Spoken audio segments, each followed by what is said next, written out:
to Ill-Equipped History. Spooky season episode.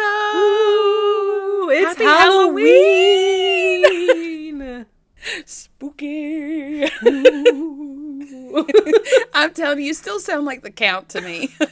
A one, a two, a three. Ah, ah, ah. It's my spooky voice. Oh my gosh. Speaking of spooky, I have to tell you what Kyla and I did. Ooh, so tell me. We went to the Nashville Zoo and we did this. It's called Booze at the Zoo. And it's literally, they give you drinks and let you go around the zoo in like costumes and stuff. And it was super fun. And I got to take a picture next to a skunk named Parsley. And it was the highlight of my night. That is the cutest thing I have ever heard. A skunk named Parsley. Uh-huh. It's so cute. They had this little animal show, and it was like Halloween themed, where the zookeepers had like people come on stage and like guess a scary movie from like a very vague description, and they would bring an animal out based on the movie. Not based, like inspired by the movie, right. I guess. So like one movie was Nightmare on Elm Street, and they brought out an anteater because they have sharp claws. Oh. Another one, it was, what was it? It was Hellraiser, and they brought out a little hedgehog creature because they have, like, pins on their back. Cute. And my movie was Beetlejuice, and Beetlejuice wears black and white striped suit, so they brought out a skunk. Like Beetlejuice, ha ha ha. I haven't seen any of those movies.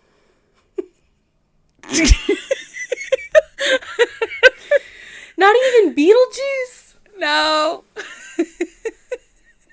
You have, I know you've seen the Friday the 13th movies because we watched them together as kids. Well, so yeah, I know you've we've seen those. We watched them.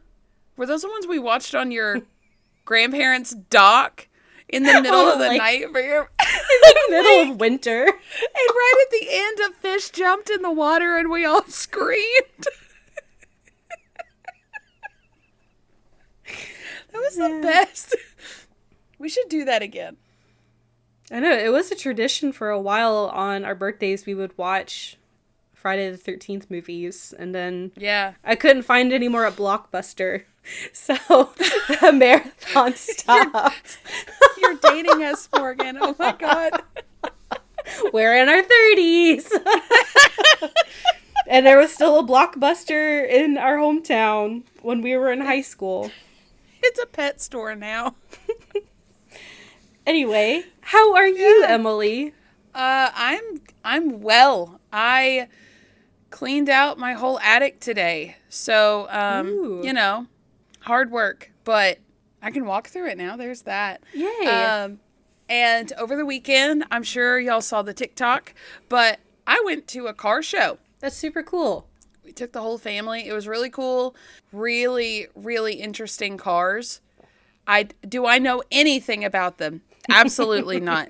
But they're super cool, and I would drive at least half of them. And there were a few motorcycles that I would drive if Nick would allow me to be on one. And my parents went. So fun little game for y'all. If you look close enough, you'll be able to find my parents and my husband. So figure out which ones those are in the video. Yay! Yay! Find my dad. I recognize them, of course. I know. I'd be concerned if you couldn't. Who are those people? Yeah. It's a hint. It's the ones that keep showing up.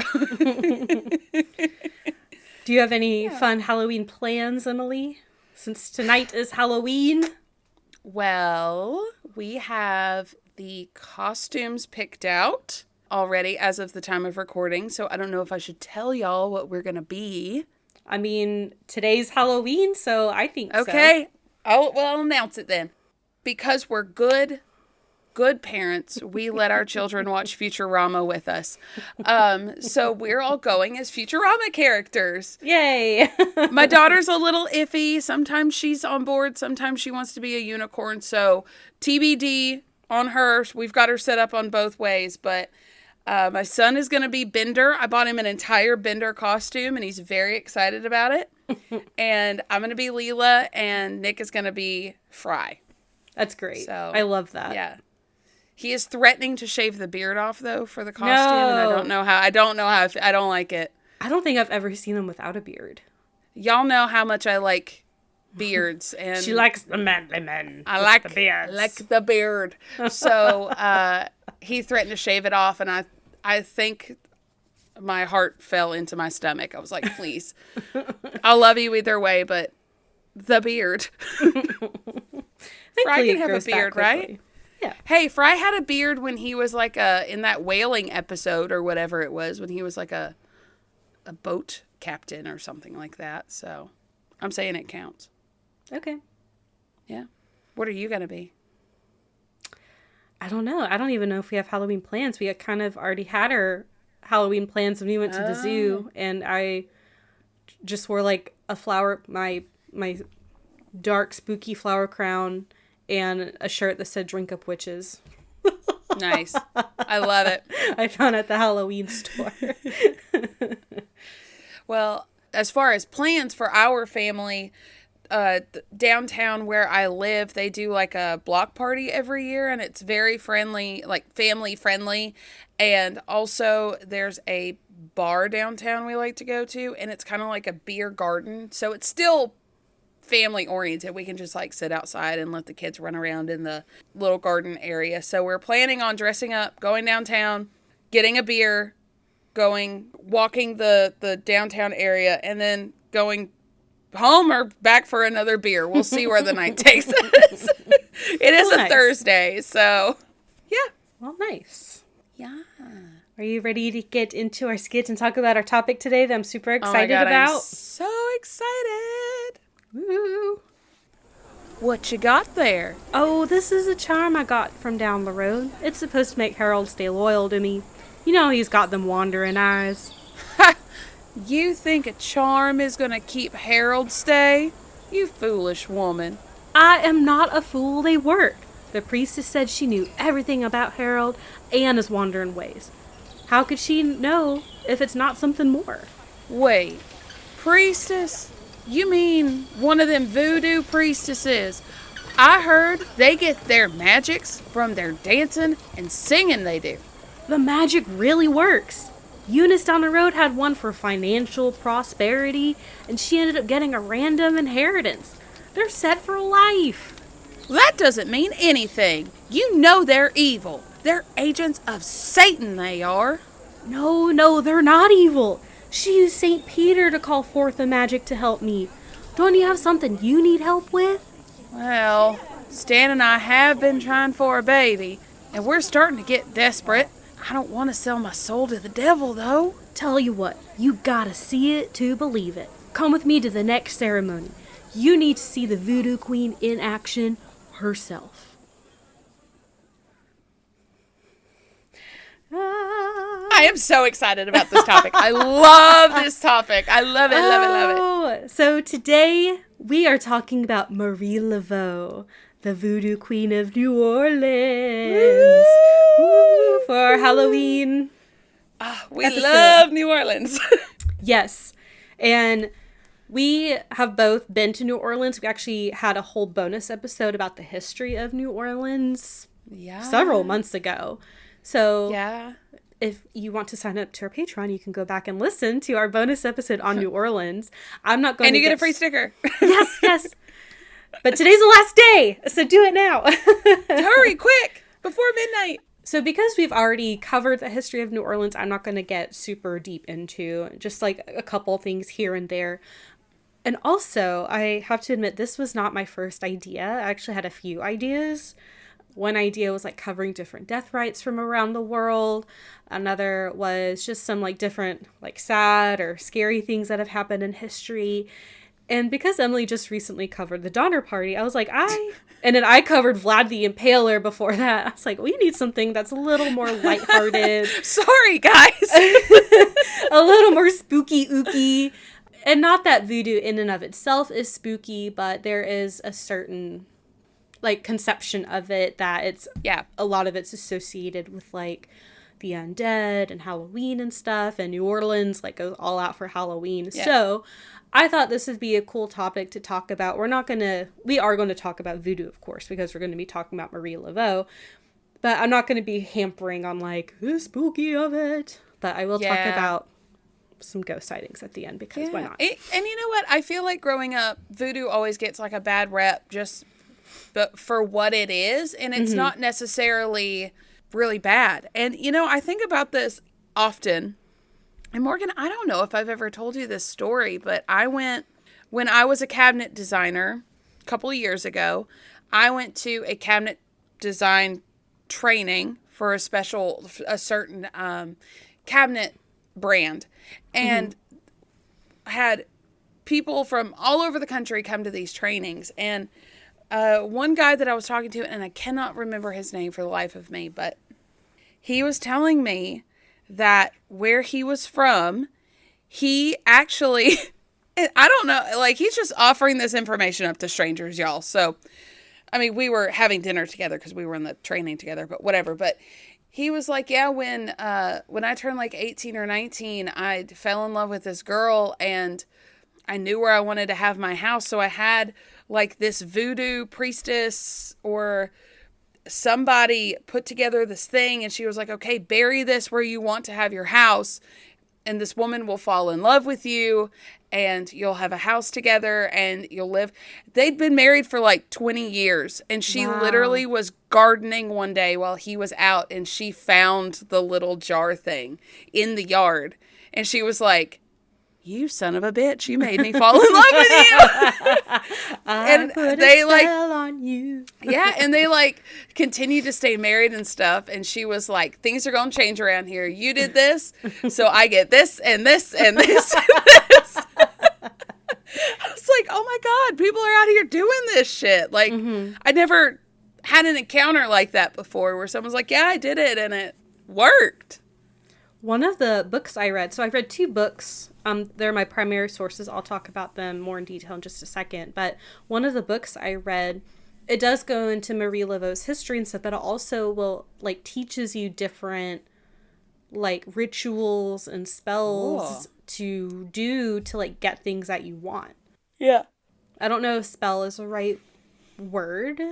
Because it's, some people think of it as like doing magic. It's weird, and I don't want to be, you know, insensitive to people who do continue to practice voodoo and like what it's called.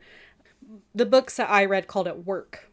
Okay. There's like good work and bad work, like doing different work and grigri and different like ceremonies and rituals you do, different songs that you can do to get things that you want, like money or love or keeping people like in relationships with you, or even like cursing people and like giving them like bad times. So yeah, like stereotypical voodoo doll, like that has ties to real things that happen, like, right.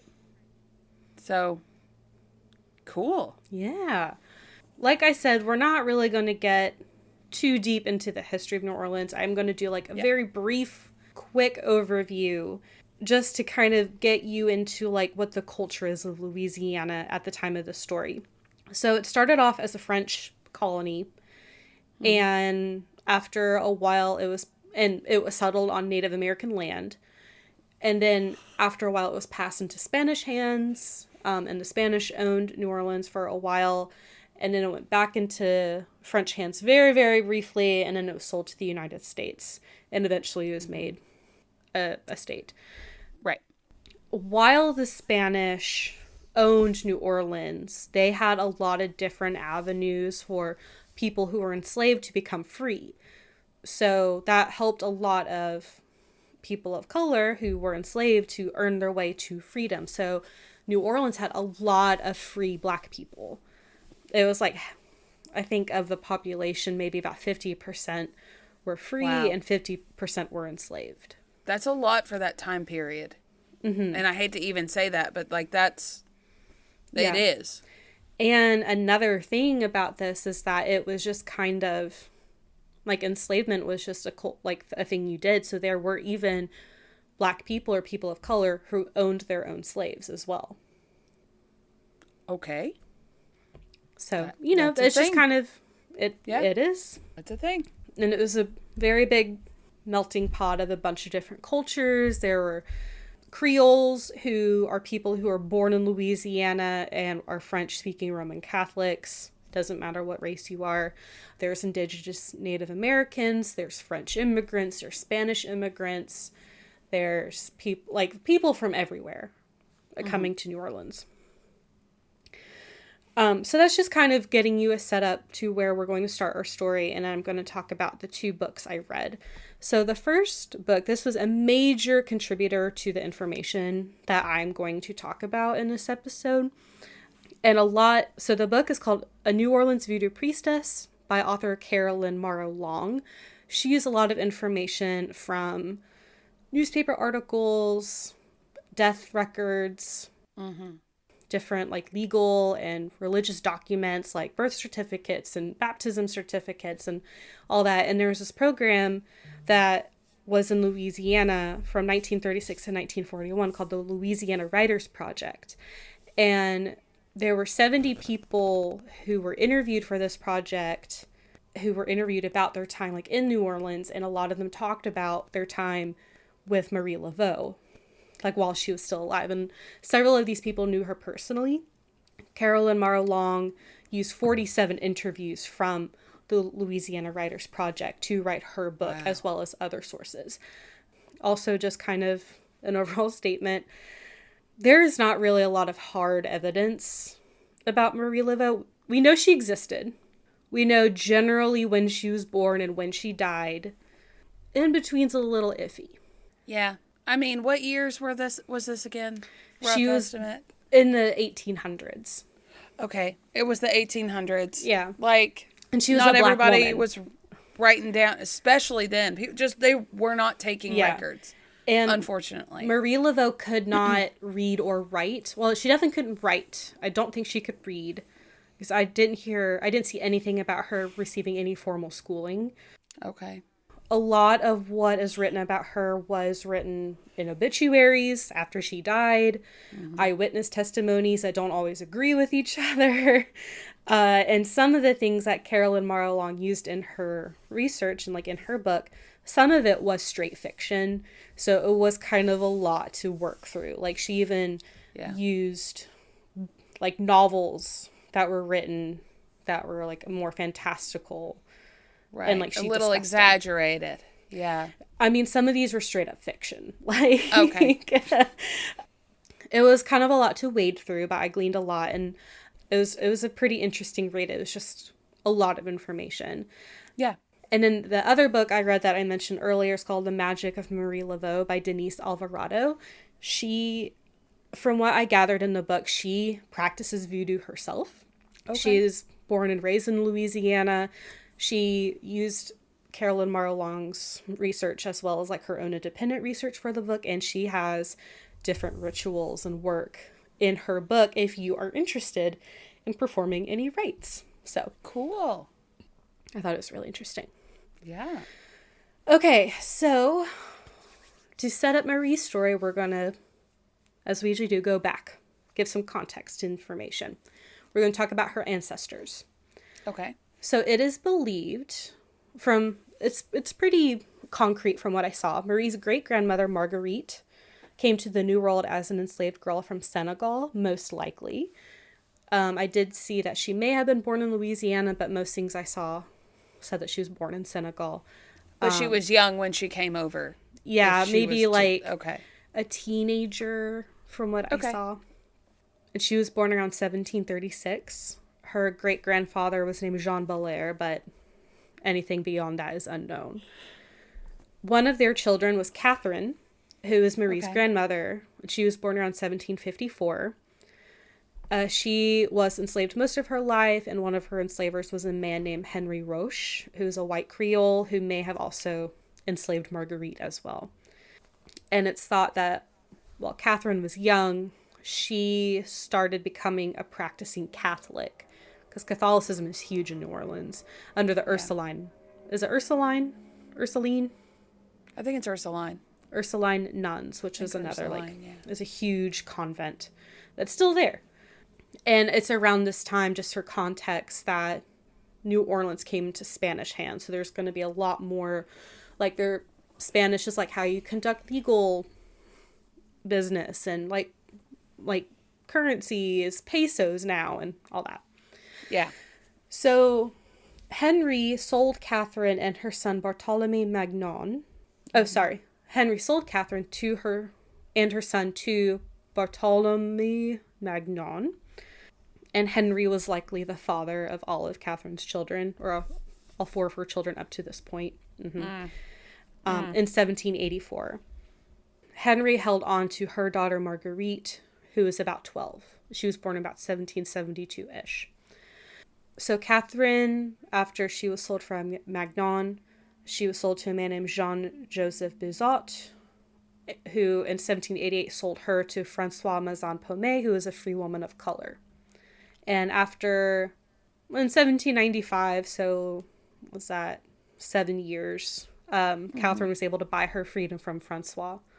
It's not Francois. I meant to look it up. Francois? I don't know French. It's not Francois. I think it's Francois. I barely know English.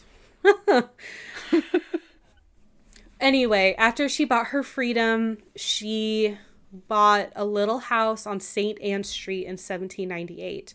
And that would eventually be the house that Marie Laveau grew up in and died in. Okay.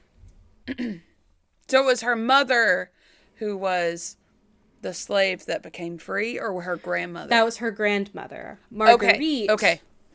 So, like, there's Marguerite, the great-grandmother, who had Catherine, who had Marguerite.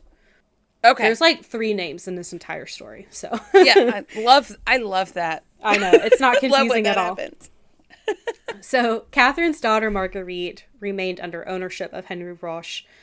And when she was 16, he transferred her to his daughter, Elizabeth. And in 1789, she was sold to Francois Langlois.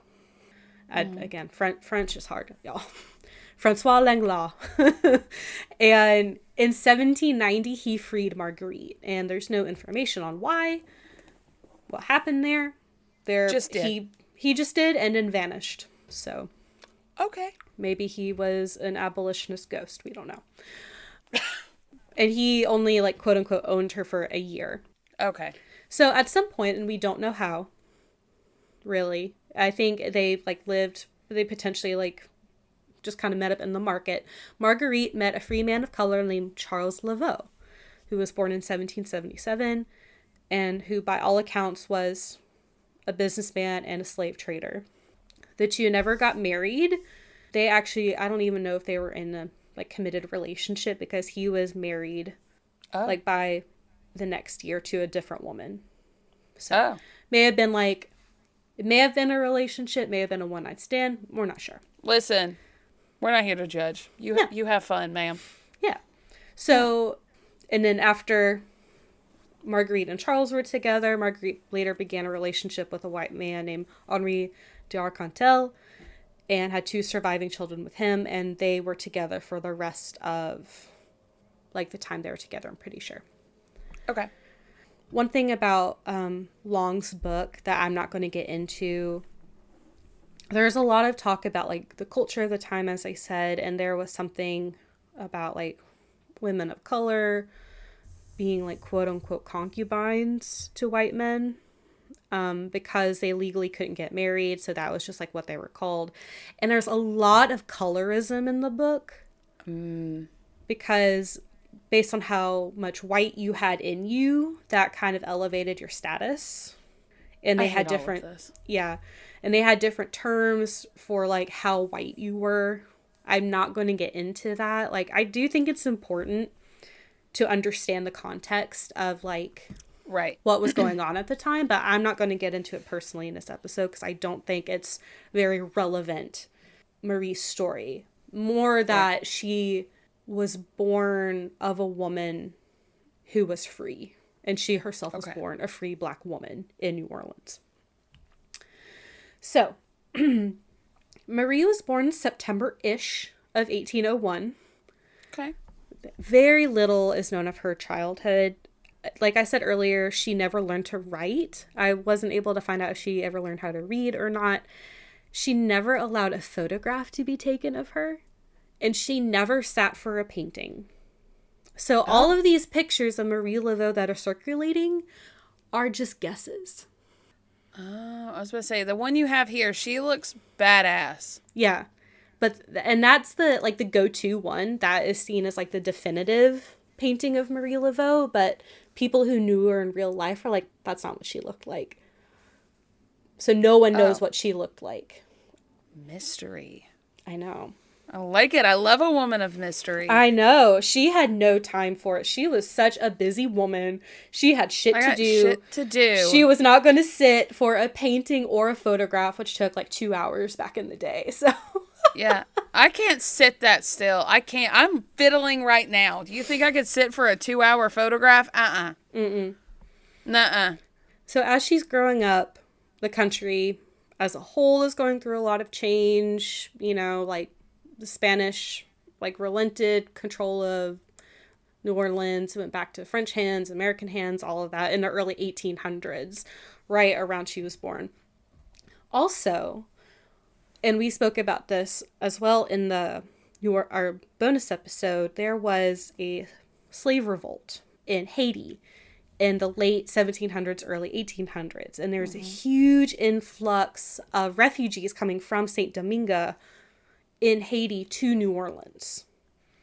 So this really changed a lot of the culture, especially influenced Voodoo, because Haitians had their own kind of brand of Voodoo that they brought to New Orleans that melded with the existing religion there, which I will get into when I talk about Voodoo later. Okay.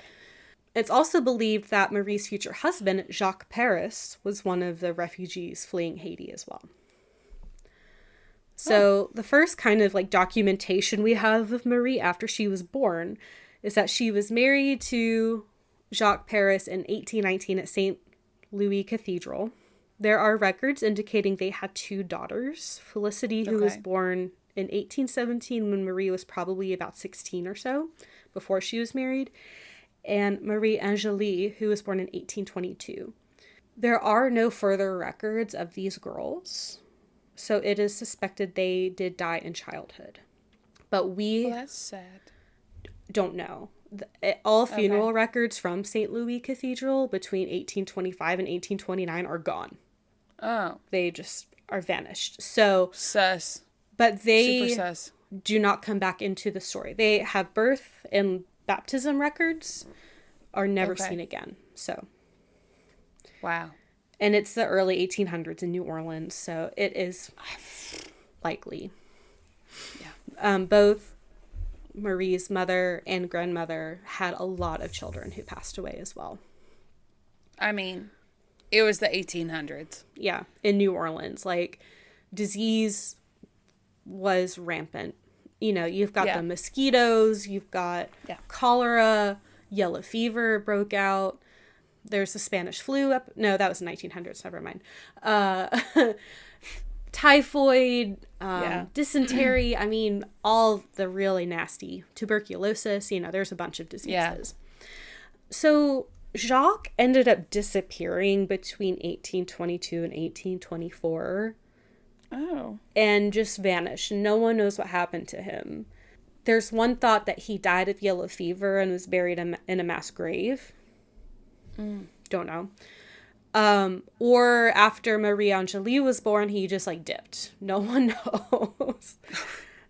Regardless, whatever happened to Jacques, because he disappeared, afterwards Marie was known as the Widow Paris, which I think is just so cool. The Widow Paris. Yeah, that sounds badass. Everything she does sounds badass. I know. And that started from 1824 on, up until, I think even on her, tombstone, she's known as, the Widow Paris. Or, in her tomb. Right. So, Marguerite, her mother, died in 1825, so pretty soon after this, around the age of 53.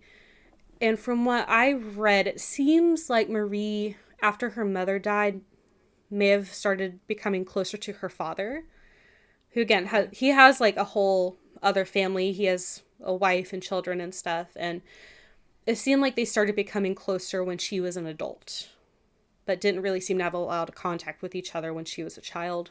Not sure what was going on there. Long even asked, like, why didn't Charles, like, send her to school? Like, he could have afforded it. He was a wealthy man. You know, Yeah. he was fine. He was comfortable. But, like, she never went to a formal school that they could find. And it's like, maybe Marie just didn't want to. I don't know. Yeah. So, after Jacques died or disappeared or whatever, it's said that Marie became a hairdresser. There's no official documentation of this, but it was really common at the time. There's eyewitness accounts. She was a hairdresser, so, you know. She apparently worked a lot in the homes of white women, like the upper class, and she would earn their trust and learned their secrets. Ooh, listen, you tell more tea to a hairdresser than you do probably anyone. I don't know what happens, but you sit down and then word vomit. It comes out like. It's because someone is like working on you and it's uncomfortable. Yeah. So like, I must feel the science and treat this person like a human. Yeah. So like you just start talking and then you end up telling, and then like you get people like me and you, people just walk up and start telling me shit. I love it. Mm-hmm. Oh, I would. If I had any talent, I'd be like, tell me all your secrets while I do your hair. I saw that she would like, as she started becoming more powerful, she would use like the servants like in these homes to like give her information. And she would use this information that she learned in like her voodoo practices. Oh. Yeah. Sneaky. I love it. I know. So at some point around 1825-ish, about a year after she was widowed, she entered a long-term partnership with Louis Christophe Dominique Duminy de Glapion.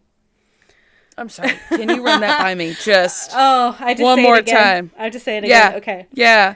Louis Christophe Dominique Duminy de Glapion. Thank you. I after about the second one, I blanked and I was like, "What?" Very long French What a name. So he was born around 1789, so he was about 12 years older than her. I'm going to refer to him as Christophe. Okay. Or Glapion, either of those two. Okay. They stayed together until he died in 1855. He was a white native Louisianan, I'm so sorry, with an extensive shiny military history, who came from a, quote, aristocratic. I cannot talk today, you guys. I'm so sorry. Aristocratic French family. And that is a quote from Long, from her book. Rumors say that Marie and Christophe had between 12 to 15 children, but there are 7 children documented. Okay. However, only 2 lived to adulthood. Oh my God. The odds of that are not good. Their names were Marie Heloise and Marie Philomene. I really should have looked up some of these pronunciations. I'm sorry. And we'll talk about her 2 daughters towards the end of the episode. Okay. So Marie and Christophe never married because, like I said earlier, interracial marriage was illegal. But they were essentially in like a domestic partnership. And it seems like he moved into the St. Anne Street house with Marie when they started their relationship. Also, I thought this was interesting. Marie's family lived in this house for almost 100 years. Holy shit. From 1798 to 1897. Does it still stand? No, it was torn down just a few years later, and there's another building in its place. Okay. So. Damn. Not so great stuff. While Marie and Christophe were together, they engaged in the buying and selling of slaves, which he had been doing before he got together with Marie, and it seems like when they got together, she started doing it too. There's some thoughts that the 2 would buy slaves in order to free them or get them through the Underground Railroad, but there's not a lot to support this. I, in my heart, want to say that's right. Yeah. I think it's a little bit revisionist because people want to see Marie Laveau as, like, a hero. Right. It's that thing where it's like you don't want to meet your hero because they might actually have, human flaws. Yeah. And, yeah. There is a belief And there is some evidence to support that she did try to help people who were running away to freedom. But I'm not sure if it was with slaves they were purchasing. Okay. It was maybe with other people who were escaping. Because she had, in her house, she had a statue of Saint Maron or Maroon. And Maroon was a name for a runaway slave. Ah. So it's thought like she had a statue of this saint who was specific to New Orleans to like give them blessings and stuff. And she would give them charms and gris-gris and all that to help them. Again, there's not really a lot of... It just... She's living in a complicated time with a complicated life. Like, and we don't know. Right. Between 1828 and 1854, Christophe and Marie bought and sold 8 slaves, and they worked in the home for a period of time before being sold again. There's no word on how they treated the enslaved people, where they lived, if they helped with Marie's voodoo. Like, we just don't know. I think it was Alvarado's book, maybe Long's book as well, that was like, no one said that they treated them badly, and usually it was very frowned upon to treat people who were enslaved badly. And if people found, like, it was discovered that you did treat them badly, people like shunned you and like wrote about you in the papers. So Right. Yeah. But one thing is that Marie did not engage in the slave trade before her relationship with Christophe, nor did she continue after he died. Oh, okay. So it just seems like it was while they were together, which was still like 30 years, but... Damn. Yeah. Okay. So I'm going to take a break from like her just overall life story, and I'm going to talk about voodoo. Voodoo. Okay. So what is voodoo? So the term voodoo comes from the African Fawn people who practice a religion called Voudou or Voudou. Other groups had similar religions with different names. I'm not going to get into every one of them. But as Africans were enslaved and taken to the New World, their religion came with them, of course. In many areas like New Orleans, there's a compulsory law where you had to be converted to Catholicism within like a week of you arriving in New Orleans. So what's really interesting is the structure of Catholicism when you have like God and then like, I don't know a whole lot about Catholicism, sorry guys, but you have God at the top, and then you have like the high, like Jesus and Mary and the Holy Spirit and all that, and then you have like priests that are like in tears, and you really, when you are like praying, you're talking to priests to kind of give you blessings and stuff. There's not a lot of praying directly to God. Right. That structure of Catholicism really fit well with the structure of Voodoo. It has a very similar structure where there's an overall God, and then there's these beings called Loa, which in some forms of Voodoo, they are seen as like lesser deities that you communicate to. In New Orleans Voodoo, they're called spirits. Okay. But the spirits and the saints, I think I said priests earlier, I meant to say saints.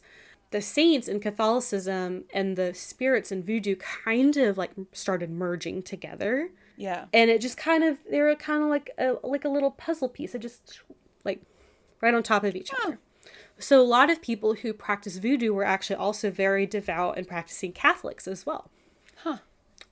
Okay. And then when the refugees from Haiti came in, from Saint Domingue, they kind of merged their flavor of Voodoo with the New Orleans Voodoo to kind of continue to kind of shift things a little bit.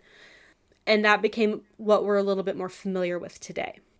And also, I'll get into a little bit later, but it's also where we get the idea of hoodoo. Okay. Which I will distinguish voodoo and hoodoo later when I talk about it. And in Long's book, she says, quote, New Orleans Voodoo is the only Afro-Catholic religion to emerge in North America, which I thought was neat. That is really cool. So what is voodoo? I've already kind of talked about a little bit. It's the structure similar to Catholicism. There's a supreme deity. In French, it's bon Dieu, or good Lord, or good God. And then the Loa are like the lesser deities, or saint, or spirits. and they are combined with established Catholic saints. They just, again, fit nicely. And, you know, like in Catholicism, you have altars to saints, you have altars to Loa. So those kind of combined. And then you would do offerings like fruit or money or alcohol or cigarettes, you know, whatever you wanted to do. And then, like I said earlier, Marie had a statue of St. Peter and a saint unique to New Orleans, St. Maron, who is a patron saint of runaway slaves. That she kept in her house for her work. There were rituals that I read about that seemed like spell work, where you could call for the spirits to make something good or bad happen. And then there's Gris-Gris, which is where like the voodoo dolls and the charms and all that comes in. So Gris-Gris can be made from anything.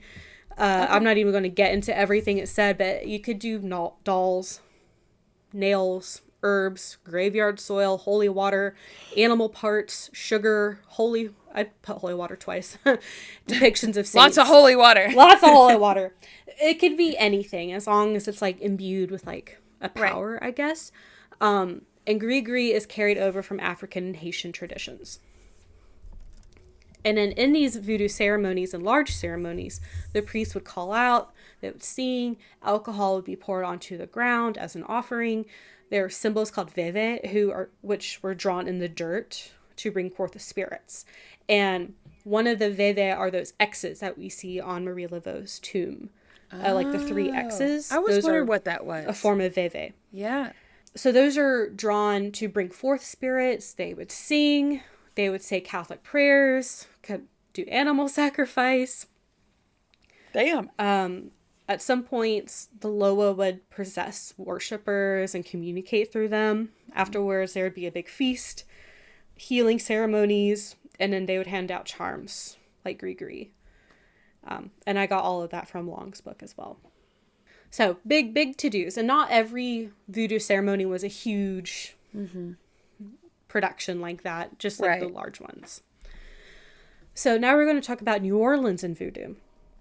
So around the time Marie started becoming more active in New Orleans, the city was changing a lot. It went from a very diverse Roman Catholic, primarily French-speaking city or Spanish-speaking city. You know, then you had the influx of Haitians, and now a bunch of white Protestants are moving in, and like American citizens are moving in. And with this white influx coming in, there grew a suspicion of voodoo. Different writers at the time would call the ceremonies orgies or satanic worship. Okay. Yeah. Like people were like, oh, they sacrifice humans and cannibalize each other and they're zombies. No.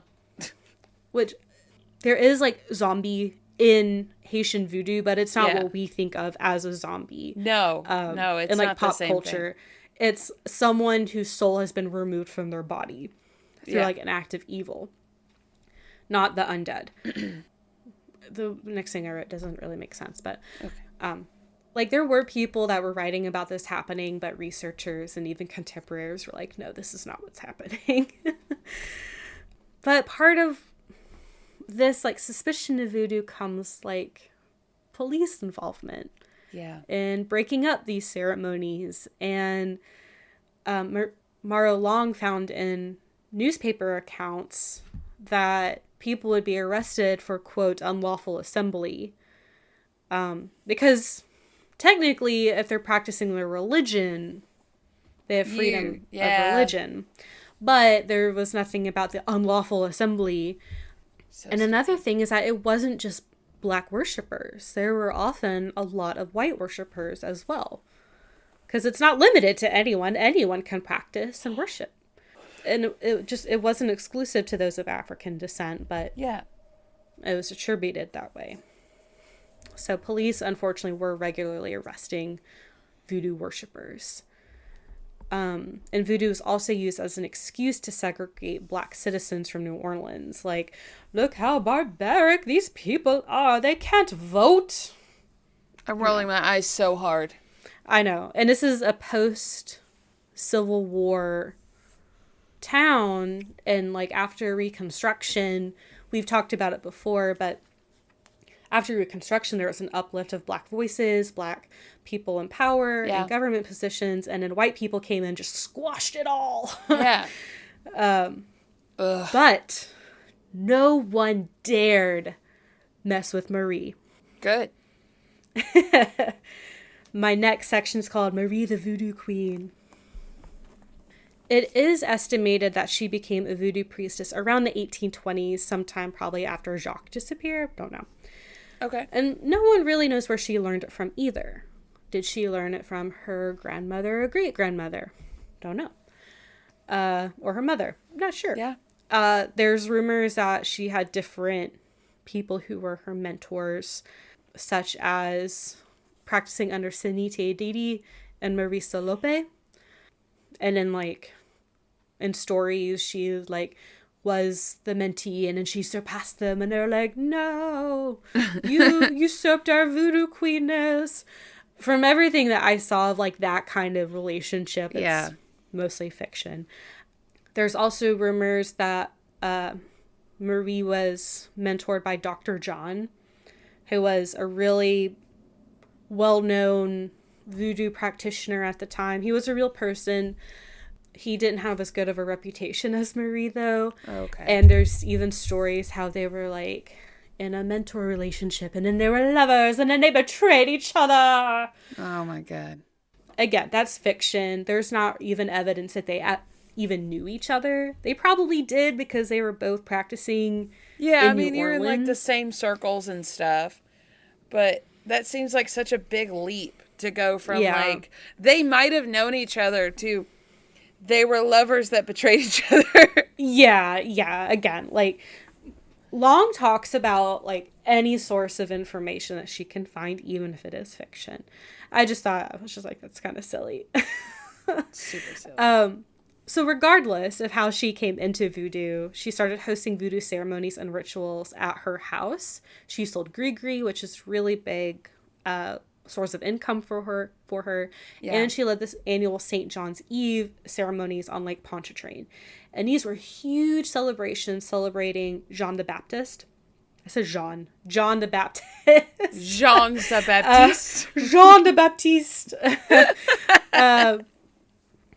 They started, especially when, like, the Haitians came in, they became huge voodoo ceremonies because John the Baptist was so important to Catholicism, and therefore he was important to voodoo.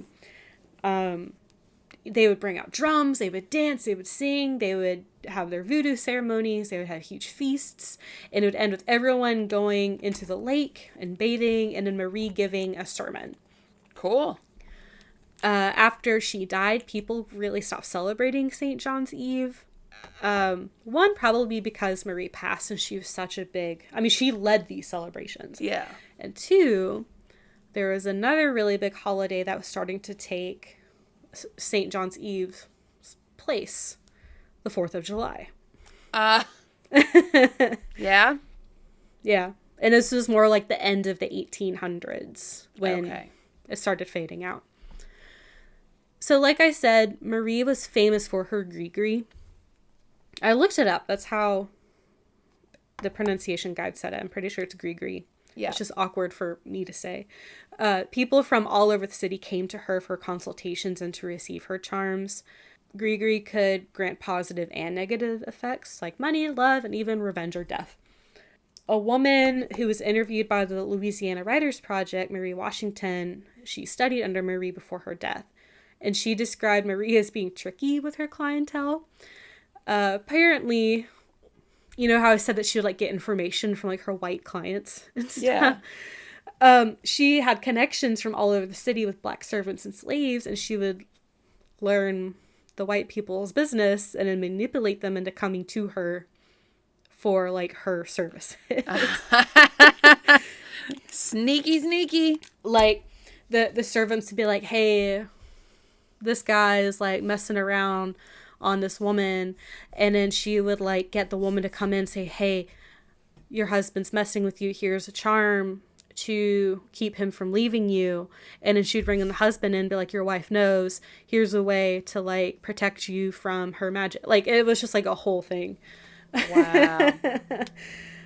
The Louisiana Writers Project also interviewed a woman named Marie Didi, who was a child when Marie was practicing. And she actually grew up around like the St. Anne Street house. One of Marie's grandchildren was Marie Didi's best friend, which I thought was super cute.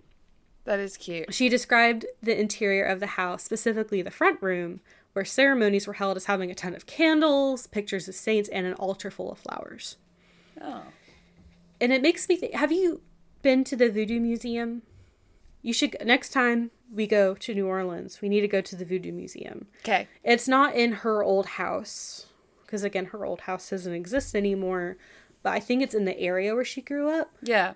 And there's a room that I imagine was very similar.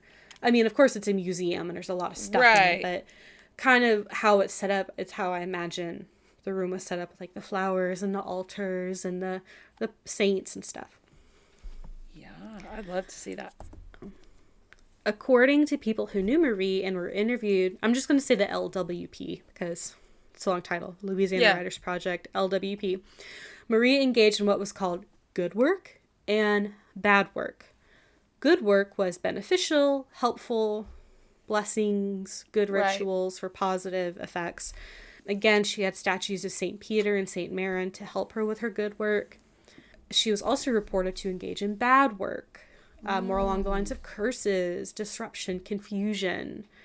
Apparently, she had a separate altar in a different room of the house for her bad work, with no saints around. There's even reports of her going to like cemeteries and stuff to do bad work. That's heavy shit. Mm-hmm. Marie's services in her home had a variety of people in them. Like I said, both black and white. Songs were provided by an old man with an accordion and like a young choir. Which I'm just old like, man with an accordion. I love that. It's also rumored that Marie had a giant snake called Grand Zombie, who was the embodiment of a deity or spirit called Zombie, who helped her in her rituals, helped her call to different spirits while she was doing her ceremonies. Is voodoo where the term zombie kind of comes from? I think so. It's spelled differently, though. There's no E at the end. Right. You know, because, like, I never even thought about the word zombie. Like, that's a weird, like, just, it's kind of off the wall. So that had to have come from somewhere. I assume so. It would make sense that it would come from this. Yeah. And just over time, because, again, like in voodoo, a zombie is a person who's lost their soul. Right. And I'm sure, like, over time, that kind of morphed to someone who rises from the grave who as an undead. Yeah. I don't think that's too much of a stretch, you know, for that to kind of change over time. Over time it seems like that could have progressed into that, for sure. I mean, it was kind of similar with vampires, you know, we talked about, like, they were just considered undead, and then over time they became blood-sucking undead creatures you can't see in a mirror. Right. And turn into bats. Right. Freaking bats.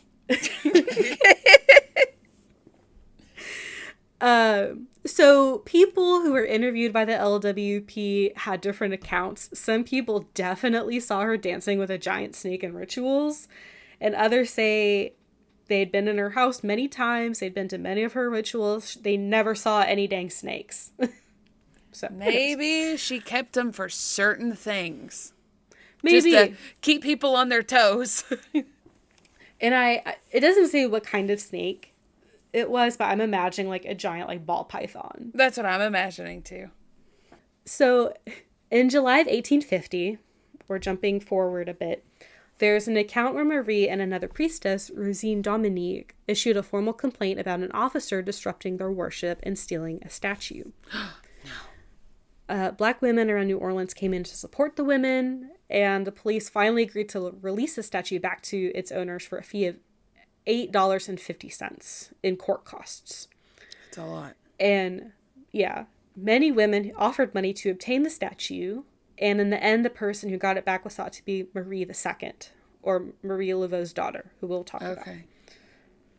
Because no one knows who she is, really. The whole situation inspired a story between Marie Laveau and a woman named Rosalie, I think gotten from Rosine, who was a rival and tried to take over Marie's place as Voodoo queen. Oh my God. Rosalie had a doll brought in from Africa that was obviously a strong source of magic, and it attracted a giant crowd, and Marie just walked up and took it. And when Rosalie tried to have her arrested, Marie was like, no. And the courts are like, she's right. She's the rightful owner. Marie's the rightful owner. I do what I want. Yeah. That is just a story. She swayed the judges, obviously. She did.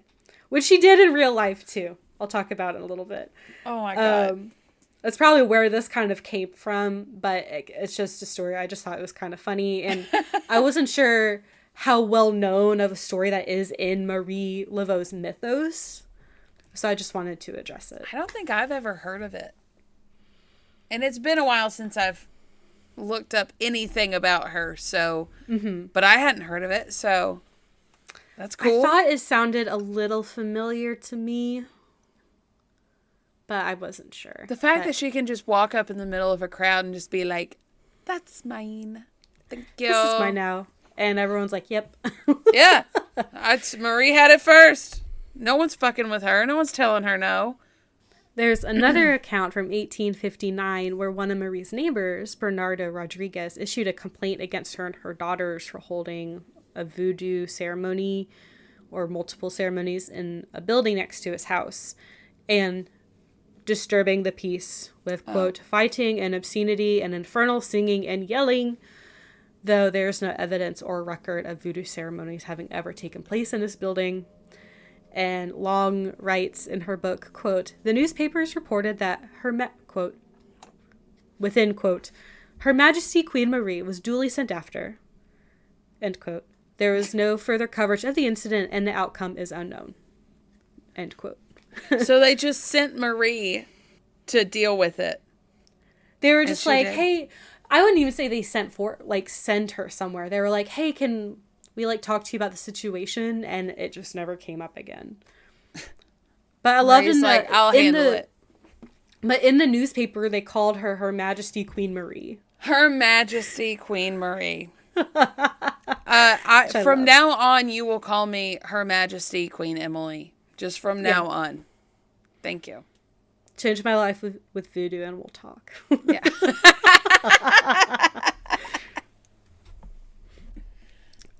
So we're going to shift a little bit to talk about Marie's charitable works. Okay.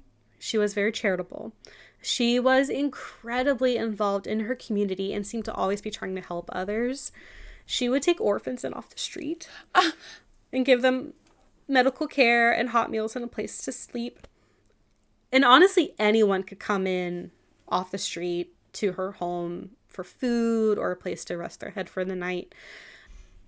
Oh, I must have deleted it. But I saw something how she adopted, she full on just adopted a little boy apparently. Aww.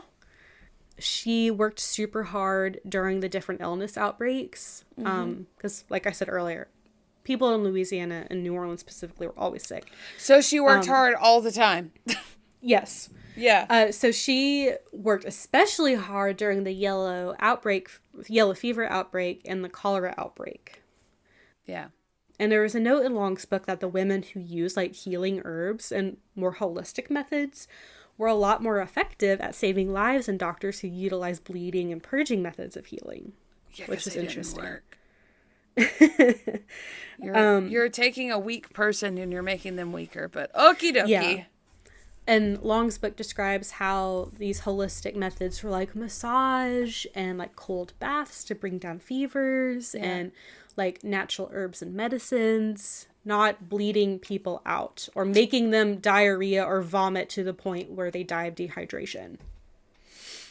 What was that one medicine that Lewis and Clark had that just made them shit constantly? Oh, I don't remember what it was called. It was a super laxative. Yeah. It was called something like explosion or something horrific like that. If you give me like 5 minutes, I could probably find it. Rush's Thunderbolts. Rush's Thunderbolts. Oh, that never gets old. Yeah. And I mean, this is within that like time frame. This is in like the mid 1800s. So. Yeah, have you ever thought about shitting about it? I mean, just... You'll feel better after you poop. Yeah, just shit the cholera out of you. Yeah, right. Like as if it wasn't already making you shit everything. Anyway. Yeah, anyway. They're also tied into this. So people who lived in New Orleans and were native to New Orleans had built up some like natural resistance to these diseases. Right. And people who were like coming in, especially like white people coming in, were a lot more susceptible. So that also created some like, oh, they're using their witchy powers and Satan to not be sick. Ooh, we have an immune obviously system. It's not true. I know, right? They didn't even know what germs were yet. I know. Yeah, people can build up resistances. That's science, not magic and Satanism. Blinded me with science. Alvarado in her book described how Marie would sponsor education for women and would post bond for women of color in jail for petty crimes. That like were like probably some like dumb shit too, you know, like, oh, you were dancing in the street. How dare they? You were out after curfews. And related to this, around the 1850s, she started working with prisoners at the parish prison. Oh. She would minister to them.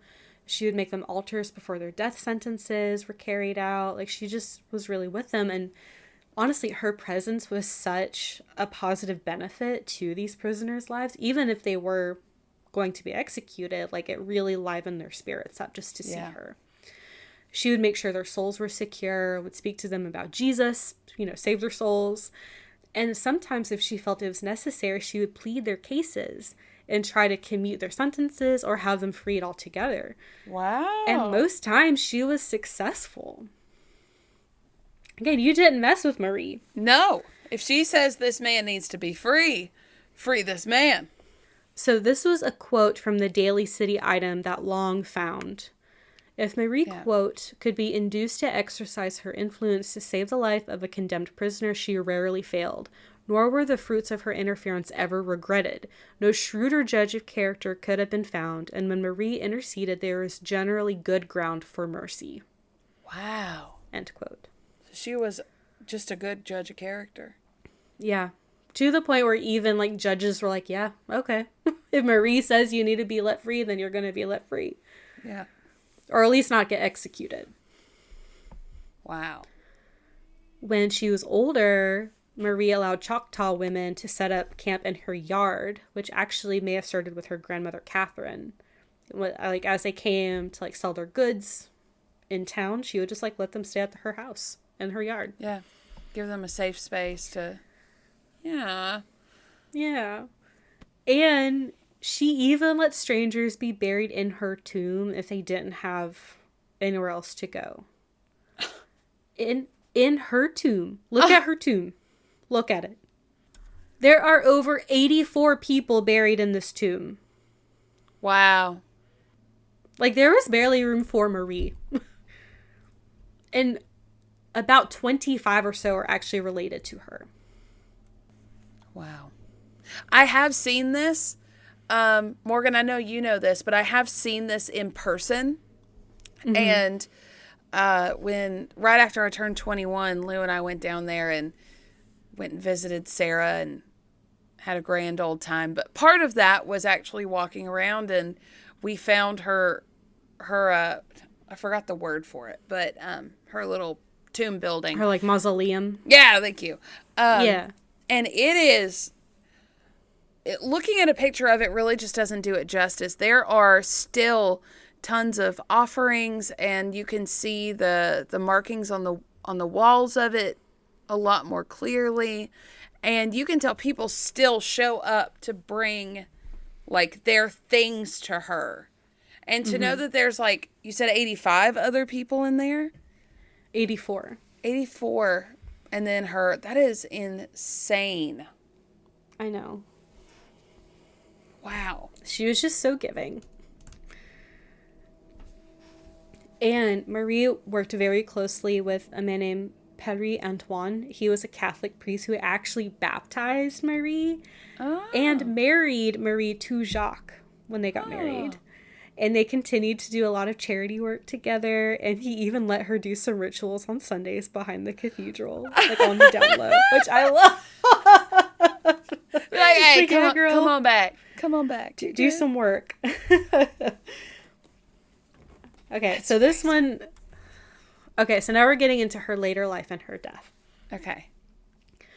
Because after, like, this event, there's not a whole lot of information. And I'm sorry about the way I, like, segmented this. There's not a lot about her life that I could find that's really linear. So I'm doing my best. So in 1854, Christophe, her domestic partner, got super, super sick. And he was in a lot of debt. So he was trying to get land earnings he was owed from when he fought in the War of 1812. He actually fought in the Battle of New Orleans in like 1815. Wow. I think I said 1912. 1812. Yeah. Unfortunately, he was not successful with his claim, and he found himself short on cash. So he ended up putting the St. Anne Street house as, quote, collateral for the purchase of $5,000 worth of stock in the Citizens Bank of Louisiana. On May 3rd, 1853, he also used the family's home as collateral for a $200 loan, agreed to repay in $50 installments in 1854, 1855, 1856, and 1857, end quote. That's from Long, as well as 2 stock notes totaling $1,240 by May 1st, 1855. So he ended up in a shit ton of debt and put Marie's home up for collateral. So Christophe ended up missing the payments in 1855, and the bank came to foreclose on the house. He desperately tried to raise enough cash to save the house, but ended up dying on June 26, 1855. Oh, no. Marie was in her mid-50s at this point, and her and Christophe had been together for 30 years. Wow. Honestly, after he died, she never had another partner for the 26 years left of her life. Wow. Before he died, Christophe, like several years before this, Christophe had sold the house to Pierre Charles Morrow, who is a free man of color and Christophe's business partner back in 1838. Which I'm not really sure. I guess like when he first started getting sick and first like took a loan out on the house, he was like, hey, I'm going to sell Pierre the house in case something happens and I can't pay the bank back. After Christophe died, the bank was still looking to foreclose, but Pierre donated the house back to Marie's family because he was the owner. But this didn't work because the deal was made knowing there was essentially a lien on the house, and it didn't protect the family from foreclosure, unfortunately. Okay. Hey, 2 seconds. I'm sure that was a great explanation. Give me a snippet because you paused. Oh, sorry. So Christophe sold the house to this guy Pierre before he died, just like as insurance. And after he died, Pierre donated the house back to Marie's family to make it so the bank wouldn't foreclose on the house, but it didn't work because the deal was made understanding that the house was, there's a lien on the house, essentially. Oh. So it was invalid. Damn. So on July 17th, 1855, the house was sold at auction, but Marie's loved ones came together, and the house was bought for $1,880 by Pierre Crocker on behalf of Philippe Ross.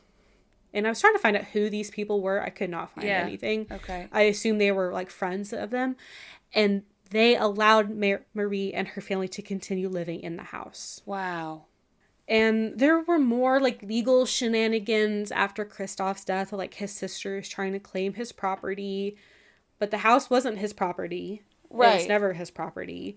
And then, like, his few belongings he did have only totaled to be, like, $100 worth of stuff. And He never should have, honestly, he never should have been able to put a lien on the house if it wasn't his. I know. I That's don't know how bullshit. it's even possible. But you know what? He was a white man. Yeah, true. So, who knows? Like, I was trying to read about all these legal shenanigans, but it just didn't really go anywhere, kind of fizzled out because Christoph was broke as fuck. So, Right. Marie and her family continued to live in the house with no issue, from what I saw. Good.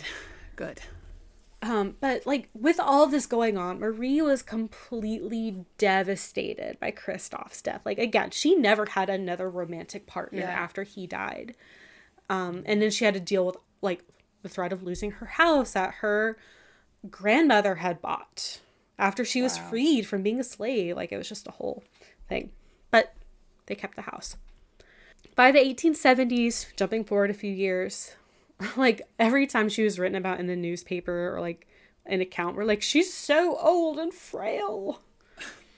Like, oh my God, this woman of 70. How is she doing it? They would have a heart attack if they looked at today's average, like, age of death. Yeah. I know. She did retire from practicing voodoo in about the 1870s, and she just really kind of seemed to keep to herself after this. Like, every once in a while, she'd showed up to, like, a St. Jane's Eve celebration, but really just kind of stayed within in her house. And Long wrote in her book about how in 1874, she tried to follow through with Christoph's claim that he was trying to get after he fought in the War of 1812. And actually tried lying about, like, their union. Because they're in New Orleans, if you, again, I hate to use this term, I don't really know how else to say it, like a concubine, I guess. But it was established you were in a relationship and you had children together. You were owed, like, some of your deceased partner's property. Right. Like, as, like, not even like a will, but just like it would be bestowed onto you. It was like a third, maybe, of like the worth of their possessions would be given. So she was trying to backdate their partnership to before he fought in the War of 1812. But she was born in 1801. So she would have, she would have only been 12 at the time, but then she, like, backdated her own birth date by several, like, a couple decades. But also she was married to somebody else. Yeah. Later. Yeah. It's a mess. But, like, it would have overlapped. It didn't work. No. The pension office was like, no, you're lying. And her claim was denied. So in the official rejection letter, she is described as, quote, Queen of the Voodoos. Okay. And this is the only government documentation, like official recognition of Marie as a voodoo priestess. That's kind of cool, I think is just really cool. She's a queen of the voodoos. But yeah. So she was not successful in this claim. And actually, this kind of created some confusion because when she ended up passing away, the wrong age is engraved in her tomb and actually had to be, like, crossed out and, like, her real age, like, written no. Shit, you grabbed the wrong paper. Yeah, she died at the age of, like, 79, but it was recorded as her being, like, in her 90s.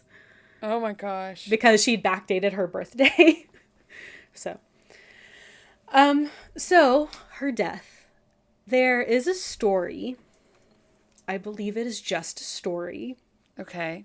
That on one night, on St. John's Eve, after the celebrations were dying down, there's a tremendous storm that hit Lake Pontchartrain. And Marie was carried off into the waters. And some accounts say that she drowned and came back to life. And others say she, like, walked on water. Like, there's a bunch of different stuff. And some people say it was actually her daughter. Who knows? There was no official documentation of her ever being in a storm. if she was even there that night at all. Mm-hmm. She actually died. Oh, actually, sorry. There is evidence of a woman named Emileigh Laveau, who was a voodoo priestess who was killed in the storm. Oh. So maybe that's getting confused. So in actuality, Marie died in her home in the summer of 1881 to, quote, complications of old age. She was 79 years old, and it was one of the hottest summers on record. It was, okay. Yeah. Yeah. It's like Cassius Clay, general exhaustion. Yeah. I wasn't going to say, like, I don't want to say, like, her real death, because I don't know, like, it happens. It just seems a little undignified, you know. Yeah. I could say it. I could say what she actually died from, but... Okay, go ahead and say it. She died from diarrhea. Oh. Isn't that what Elvis died from? It is what Napoleon died from. I don't know about Elvis. I think Elvis... Though. He did die on a toilet. I think Elvis... Did he have a heart attack? I think what happened... Because I heard about this, like, sometimes, like, if you strain to poop, you can, like, pop, like, a nerve or give yourself an aneurysm. I think that's how Elvis died. Damn. Which makes being a human even scarier. But he was, like, on a lot of drugs, too, so... Right. Yeah, drugs are a hell of a drug. And I think he was on opiates, and opiates make you super constipated, so... Oh, they do. Yeah. Yeah, you know, well, and we're in a time where anything can kill you. Literally up until the early to mid 1900s, about anything could kill you. So, like, it happened. I'm sure it happened more often back then. Oh, yeah, I'm sure. And I mean, like, it dehydrates you. It fucking sucks. Yeah. So, yeah. Complications of old age in, like, super, super hot weather. So, Marie Laveau was known throughout New Orleans. I mean, everyone knew who she was. She was a voodoo queen. Most of the city turned up for her funeral. Oh my God. Because not everyone could fit in her house, it's thought that her ceremony was actually moved to the cathedral so more people could, like, visit. But I think it was a relative or a witness said that you cannot get within, like, 3 blocks of her house because there's so many people. Wow. Her coffin was drawn by horses covered in black sheaths. Oh, spooky. Given a lavish procession with thousands of people showing up to pay their respects to Her Majesty. She's such a badass. She is. Even dead. And I know. Marie was interred at the Glapion tomb in St. Louis Cemetery No. 1, which is that tomb. There are thoughts that she was actually buried in St. Louis Cemetery No. 2.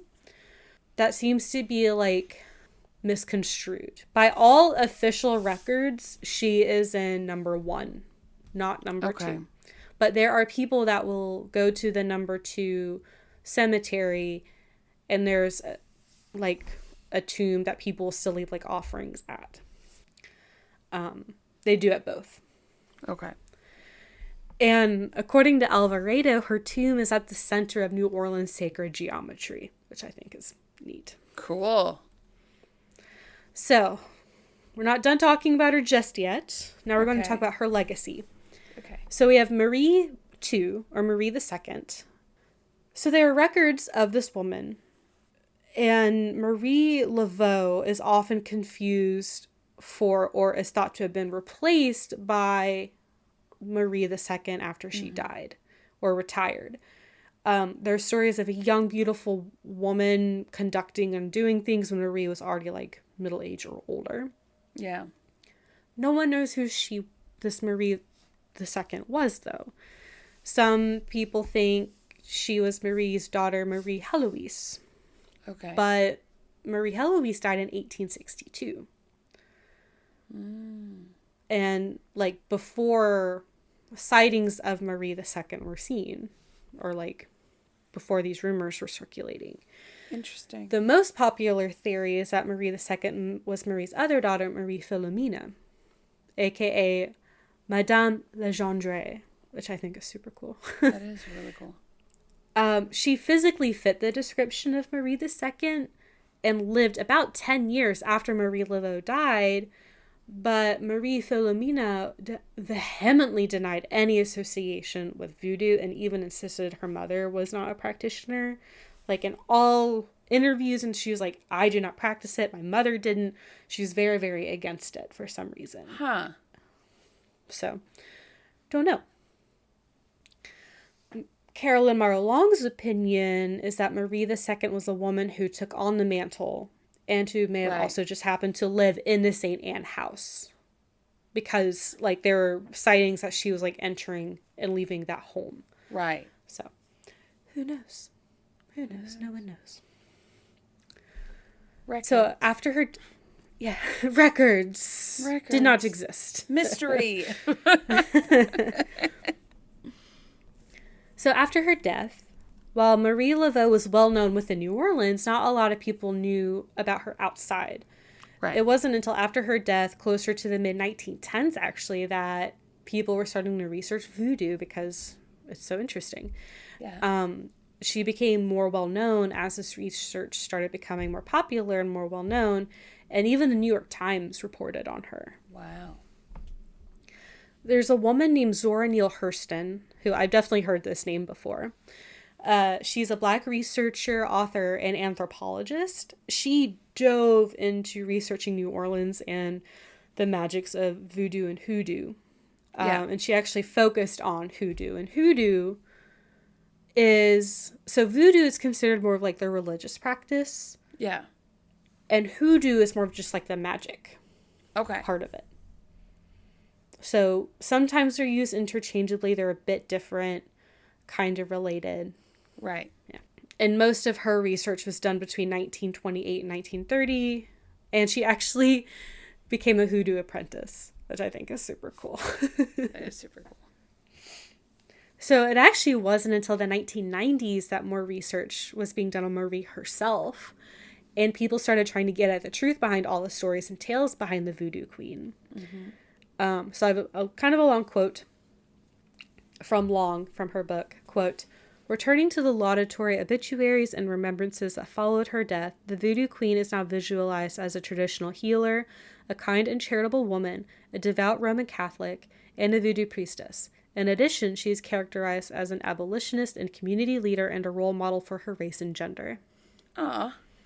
Marie Laveau today is synonymous with New Orleans. You can't spit in New Orleans without finding something with Marie Laveau plastered on it. And actually, I don't know if it was you or someone told me this.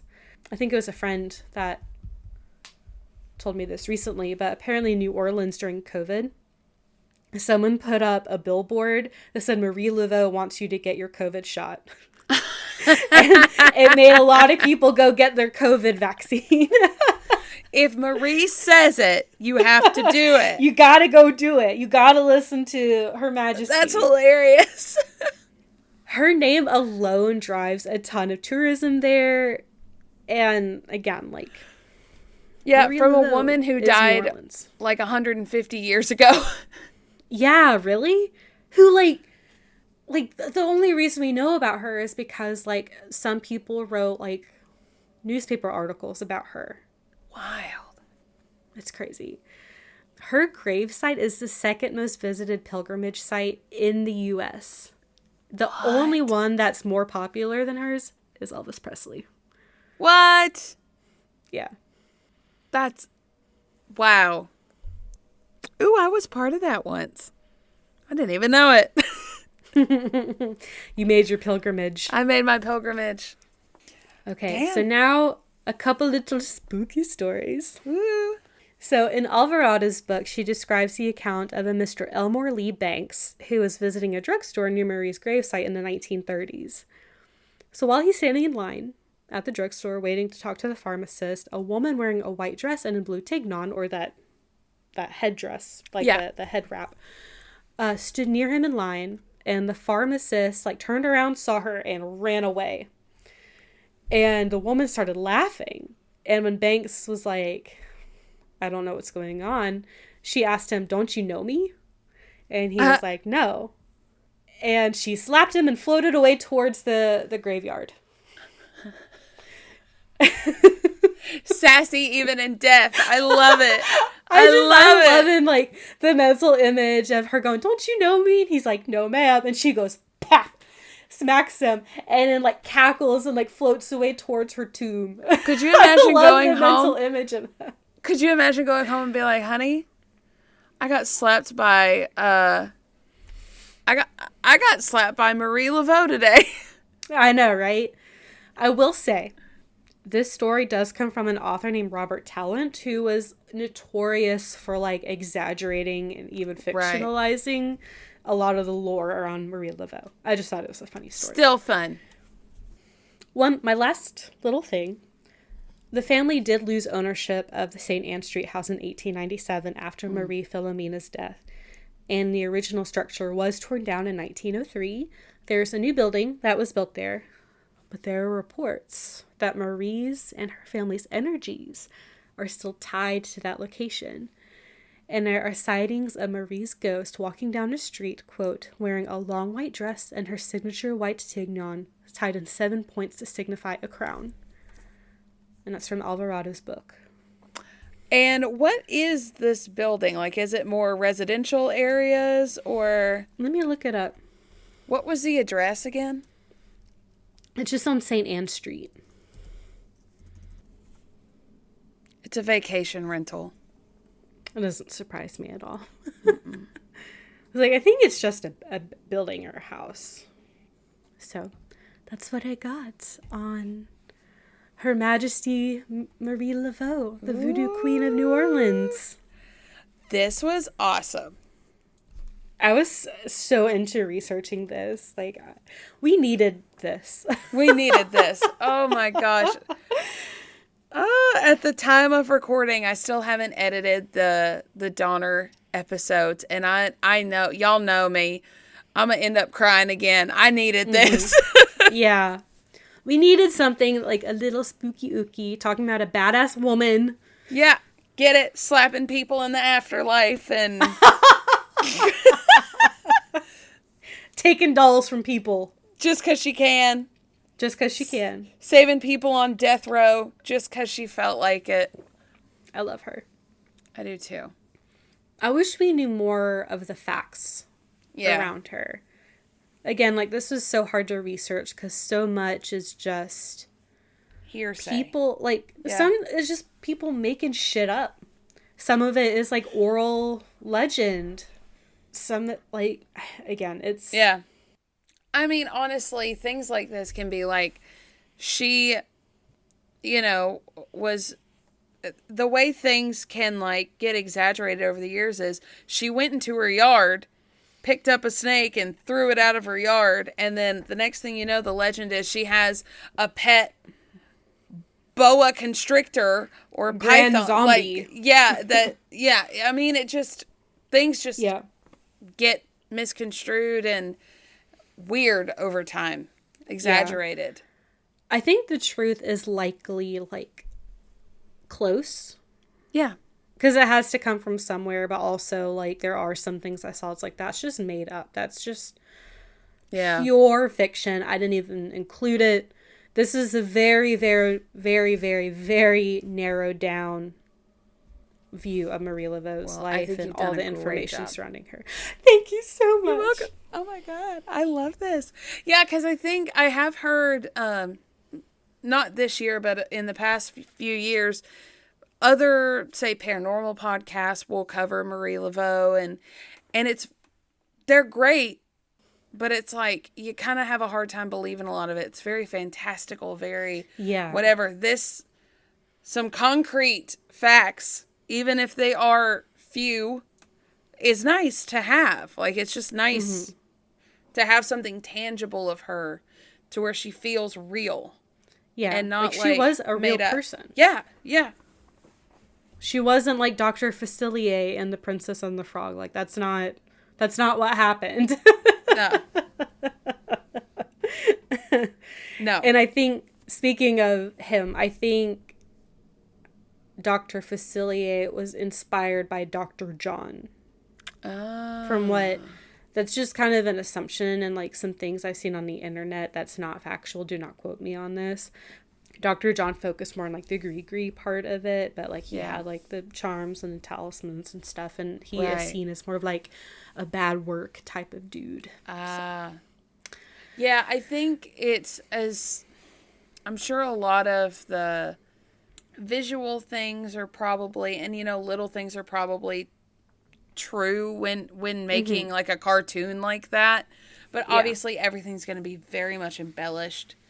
And exaggerated, and in some cases I love that movie.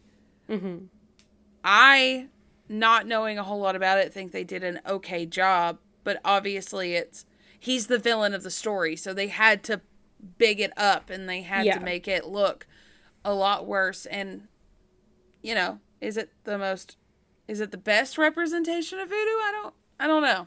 Oh, they do have Mama Sherry, I think that's her name, like the super old lady that lives in the swamp. She's like an example of favorite good voodoo. Yeah, I guess, or like the good work. Yeah, and she has a big snake. And she does. Oh my God, she does. Oh, I love her so much. I love all the music in that, and it makes my little inner chef heart happy. Just all the food. I sing it all the time, and my kids are tired of me singing all the songs from that movie. It's a cute movie. It is. It's really cute. All right. Well, shall we do our socials? We should. Okay. If you like this, you can find us on Facebook. Ill-Equipped History Podcast group and page. Instagram. At Ill-Equipped History. Gmail. Ill-equippedhistory@gmail.com.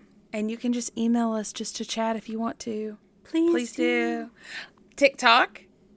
At Ill-Equipped History. And Patreon. Patreon.com/Ill-Equippedhistory. And check sign up. Yes. Go ahead. No, it's okay. You go ahead.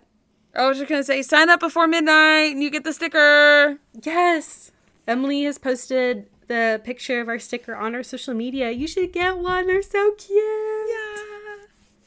And they're high quality, so they'll last forever. Yes. And like we've been saying, we do have plans to make more like Patreon exclusive content and possibly merchandise. So yeah, those who are on our Patreon will be the first to know about these types of things. Yeah, and you know what? Maybe we'll have like Patreon exclusive merch. We don't know. But you'll have to be on the Patreon to find out. Yeah. So sign up.